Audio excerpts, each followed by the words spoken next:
اور اپنی قوم کی بیوہ عورتوں کے نکاح کر دیا کرو، اور اپنے غلاموں اور لونڈیوں کے بھی جو نیک ہوں نکاح کر دیا کرو۔ اگر وہ مفلس ہوں گے تو اللہ ان کو اپنے فضل سے غنی کر دے گا، اور اللہ بہت وسعت والا ہے، سب کچھ جاننے والا ہے۔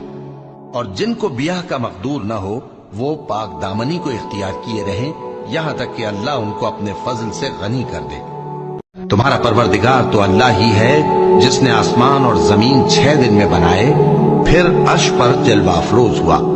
وہی ہر ایک کام کا انتظام کرتا ہے، کوئی اس کے پاس اس کی اجازت حاصل کیے بغیر کسی کی سفارش نہیں کر سکتا۔ یہی اللہ تمہارا پروردگار ہے تو اسی کی عبادت کرو، بھلا تم غور کیوں نہیں کرتے؟ اللہ آسمانوں اور زمین کا نور ہے۔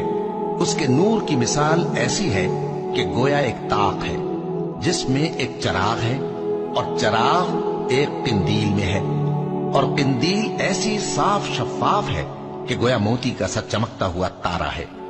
اس میں ایک مبارک درخت کا تیل جلایا جاتا ہے، یعنی زیتون کا، کہ نہ مشرق کی طرف ہے نہ مغرب کی طرف۔ ایسا معلوم ہوتا ہے کہ اس کا تیل خواہ آگ اسے نہ بھی چھوئے جلنے کو تیار ہے۔ بڑی روشنی پر روشنی ہو رہی ہے۔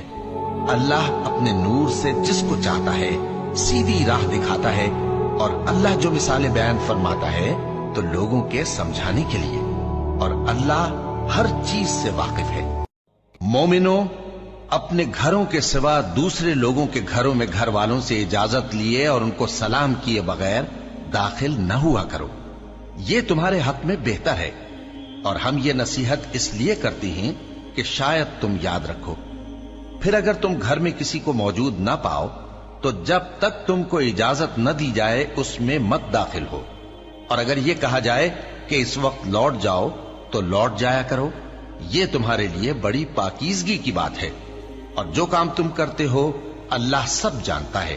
ہاں، اگر تم کسی ایسے مکان میں جاؤ جس میں کوئی نہ بستا ہو اور اس میں تمہارا اسباب رکھا ہو تو تم پر کچھ گناہ نہیں، اور جو کچھ تم ظاہر کرتے ہو اور جو پوشیدہ کرتے ہو اللہ کو سب معلوم ہے۔